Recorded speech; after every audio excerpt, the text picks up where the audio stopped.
Dan pemirsa untuk membahas secara langsung mengenai hasil survei Poltreking terbaru tentang pemerintahan Prabowo Gibran, sudah hadir bersama kami Mas Duri Ambrawi, peneliti utama Poltreking Indonesia, dan Astrio Velikan, juru bicara Partai Gerindra, dan juga Aryo Seno dari juru bicara PDIP. Dan kita sapa terlebih dahulu, selamat sore Mas Duri, Mas Astrio, dan juga Mas Seno. Selamat sore, Mbak. Selamat sore, Mbak Nisrina. Selamat sore, Baik. Mas Rio, Mas Duri, Mas selamat Maduri, sore. selamat sore. Selamat sore semuanya. Baik, dan sebelumnya terima kasih bahwa Bapak sudah bersedia bergabung bersama kami pada sore hari ini. Dan pertama, saya mau ke Mas Duri terlebih dahulu. Mas Duri, terkait dengan hasil survei yang menunjukkan angka 74,2% yang menunjukkan kepercayaan masyarakat terhadap pemerintahan Prabowo Gibran. Bisa dijelaskan dengan komprehensif bagaimana Poltreking menghimpun survei kali ini? Baik, terima kasih Mbak Nisrina. Jadi survei ini survei tatap muka yang dilakukan oleh Poltreking Indonesia pada 11 sampai dengan 17 Mei 2026. Ada 1.220 responden yang terlibat di dalam survei ini. Metode pengambilan data kita menggunakan multi-stage random sampling dengan margin of error di angka plus minus 2,9% pada tingkat kepercayaan 95%. Responden dari survei ini adalah warga Indonesia yang sudah memiliki hak pilih atau berusia 17 tahun ke atas atau sudah menikah. Jadi sampel ini dipilih secara berjenjang dari provinsi, kemudian desa kelurahan, RT, KK, lalu individu pemilih. Jadi quality control untuk menjaga kualitas data survei ini, kami melakukan spot check lapangan 20%, kemudian callback dan verifikasi data, ada bukti foto, geolocation, real time entry, serta verifikasi secara langsung lewat telepon itu 100% dari seluruh data masuk yang kami dapatkan di lapangan. Begitu Mbak Nisrina. Baik, dan kalau dibandingkan pada awal pemerintahan Prabowo Gibran, apakah angka ini cenderung naik, stabil, atau mengalami penurunan? Dan juga apa saja faktor atau program kerja utama pemerintah yang saat ini yang paling krusial dalam mendongkrak angka kepercayaan di angka atas 74% tersebut? Mas Duri. Baik, kalau dibandingkan dengan temuan survei kita di Maret lalu, itu angkanya cenderung stagnan ya kalau secara statistik, secara metodologis, karena berada di dalam rentang margin of error. Tapi kita juga punya data di Oktober 2025 lalu, 1 tahun pemerintahan Prabowo Gibran di 78,1%. Artinya kalau dibanding dengan Oktober tentu ada penurunan. Kalau secara angka dibanding Maret memang lebih kecil, tetapi masih dalam batas toleransi margin of error. Sehingga kesimpulan secara statistik ya kita menganggap ada stagnasi dari tingkat kepuasan terhadap kinerja pemerintah. Yang ini tentu mestinya bentuk stagnasi ini mestinya dimaknai sebagai alarm ya, alarm yang saya kira cukup keras untuk diperhatikan oleh pemerintah. Karena bagaimanapun mestinya kinerja pemerintahan itu harus progres. Artinya progresnya makin bagus, makin meningkat mestinya. Nah, data yang terpotret di survei pada Mei kemarin, tingkat kepuasan terhadap kinerja pemerintahan Prabowo Gibran pertama itu disokong oleh bantuan pemerintah yang dinilai tepat sasaran, itu di angka 14%. Kemudian di bagian kedua ada program makan bergizi gratis juga di 13,8%. Yang di temuan survei pada Maret kemarin, angka MBG ini sebenarnya lebih tinggi dibanding misalnya bantuan pemerintah yang tepat sasaran. Baru di bagian ketiga ada kepemimpinan yang tegas dan berwibawa di angka 10,6%. Selain itu, yang dapat menjelaskan angka kepuasan terhadap kinerja pemerintahan Prabowo Gibran di survei Mei kemarin maksud saya, jadi ada tingkat kepuasan di bidang kesehatan 75,4% paling tinggi, kemudian pertahanan dan keamanan di 74,5%, kemudian pendidikan di 72,5%. Meskipun tentu ada bidang hukum dan pemberantasan korupsi serta ekonomi yang mendapatkan penilaian jauh lebih rendah dibandingkan dengan bidang kesehatan, pertahanan keamanan, dan pendidikan. Baik, jadi artinya program prioritas pemerintah Prabowo Gibran terkait dengan MBG dan juga bantuan sosial ini nampaknya mendongkrak kepercayaan publik terhadap pemerintahan mereka saat ini. Oke, saya mau beralih ke Mas Astrio. Mas Astrio melihat hasil survei yang cukup tinggi ya, 74,2%. Bagaimana kemudian Partai Gerindra melihat hasil survei ini yang menempatkan kepercayaan publik ke Presiden Prabowo Subianto saat ini? Apakah capaian ini sudah sesuai dengan target dan ekspektasi internal partai atau justru ini masih jauh dari target yang dijanjikan kepada masyarakat?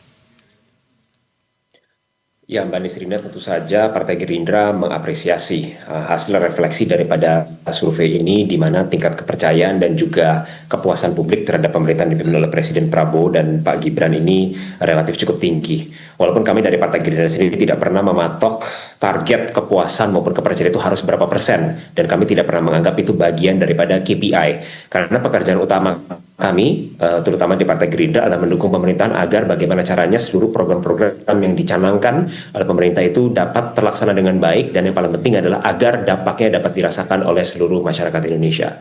Nah, tentu saja kami, walaupun kami mengapresiasi, tapi kami juga sadar bahwa masih banyak sekali pekerjaan-pekerjaan rumah yang saat ini sedang dalam proses sedang dibenahi, dan terutama kami juga menyadari bahwa perjalanan ini tidaklah akan mudah, terutama di tengah situasi geopolitik dan ketidakpastian global yang kita alami hari ini. Kita lihat berbagai konflik, kita melihat berbagai kenaikan harga komoditas-komoditas, kita melihat banyak sekali negara yang menerapkan inward looking policies maupun aturan moneter ketat. Ini semua merupakan tantangan-tantangan di mana Indonesia harus bernavigasi dan juga harus membawa kepentingan nasionalnya. Tetapi secara umum kami merasa puas dan kami ingin senantiasa mengingatkan juga kepada seluruh masyarakat Indonesia bahwa perjalanan ini masih panjang. Kita bermimpi untuk membawa Indonesia menjadi sebuah negara yang maju, sebuah negara yang mandiri, sebuah negara yang sejahtera dan bebas dari kemiskinan. Dan tentu saja itu didukung oleh berbagai program-program yang memang orientasinya adalah bukan hanya pertumbuhan ekonomi, tapi juga pemerataan ekonomi kepada seluruh rakyat Indonesia.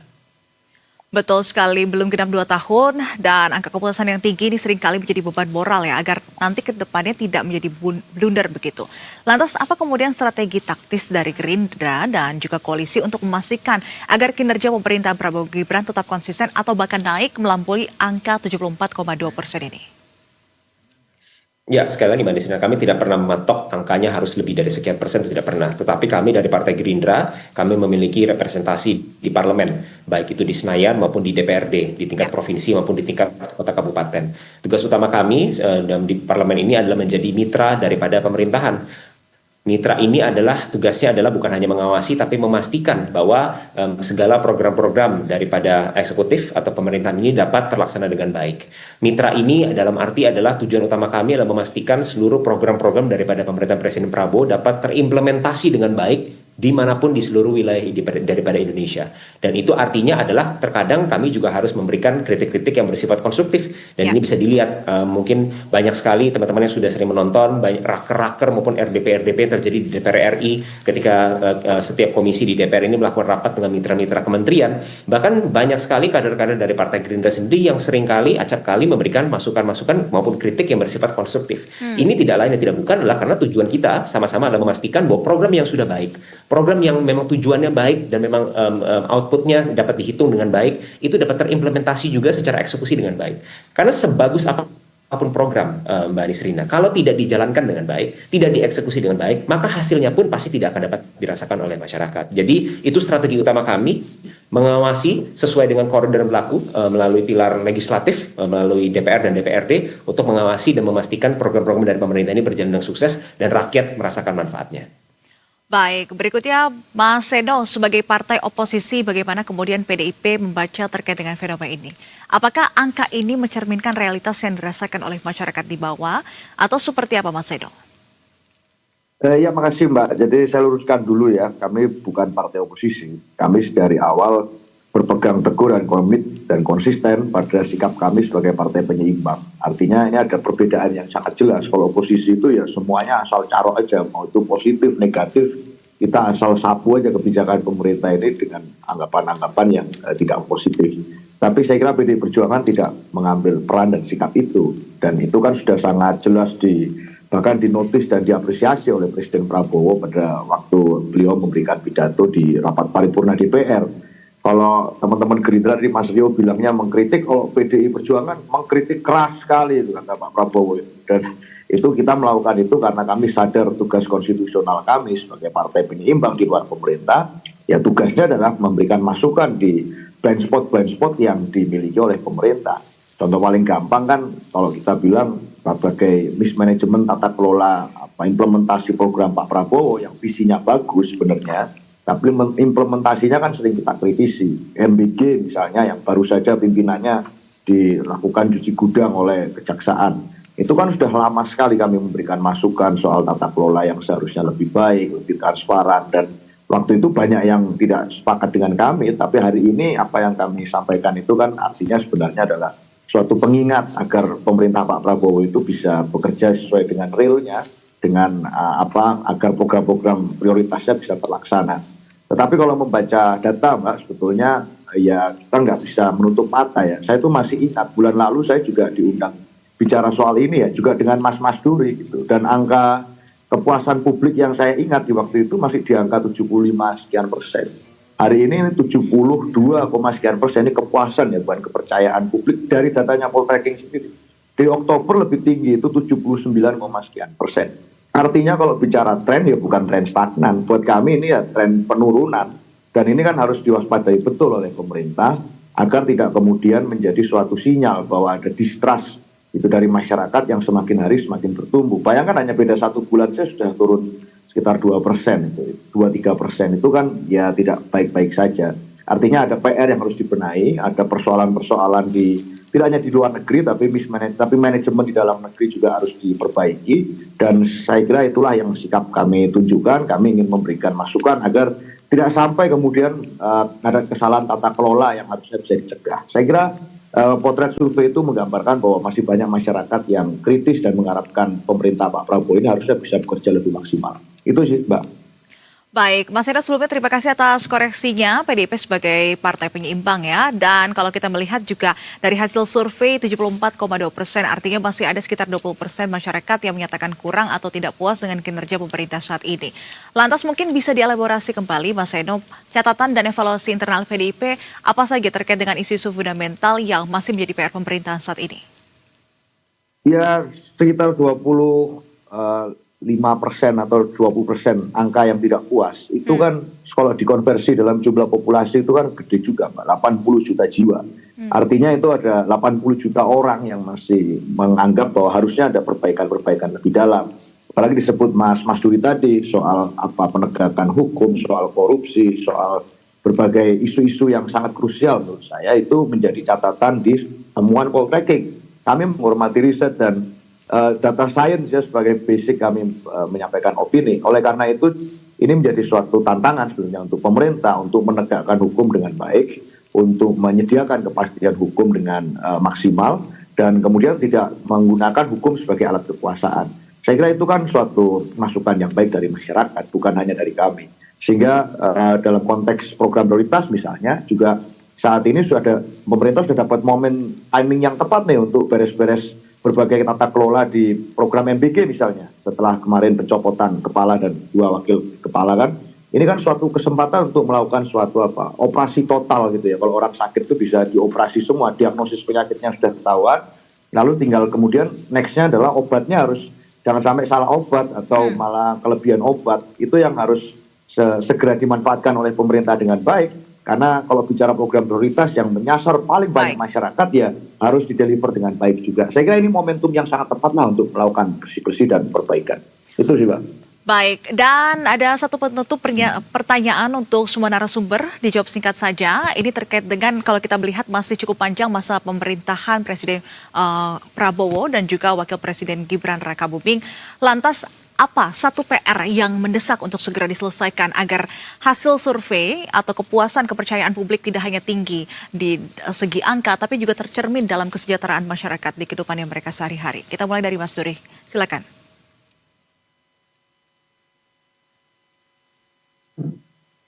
Baik, terima kasih. saya kira persoalan yang pokok dan mendasar. Kalau dari bidang tadi kan ada bidang ekonomi ya, yang paling rendah di antara bidang-bidang yang lain itu di level makro. Kalau secara mikro misalnya yang paling menjadi isu krusial dari publik hari ini soal harga kebutuhan pokok gitu. Ya. Jadi stabilitas harga kebutuhan pokok ini menjadi persoalan mendasar, kemudian diikuti oleh keluhan mengenai soal keterbatasan lapangan pekerjaan. Artinya bagian ekonomi ini memang sangat sensitif karena menyangkut persoalan secara real, persoalan keseharian masyarakat kita yang karena itulah poin-poin tadi misalnya soal stabilitas harga kebutuhan pokok, kemudian lapangan pekerjaan, Ya. biaya berobat mahal misalnya, kemudian biaya pendidikan, itu juga menjadi keseluruhan persoalan mikro yang saya kira penting untuk diperhatikan oleh pemerintahan Prabowo Gibran hari ini. Baik. Dan kalau kita perhatikan di media sosial, di media misalnya, keluhan-keluhan persoalan ekonomi baik di level makro ataupun mikro itu juga hari ini santer, termasuk dolar kita sudah menyentuh rupiah kita menyentuh 18.000 ya per dolar Amerika Serikat, dan ini saya kira perlu diperhatikan serius. Jangan, mohon maaf, misalnya jadi guyonan masyarakat kita di desa tidak pakai dolar misalnya, dan seterusnya. Saya kira demikian. Baik. Silakan Pak Sastrio.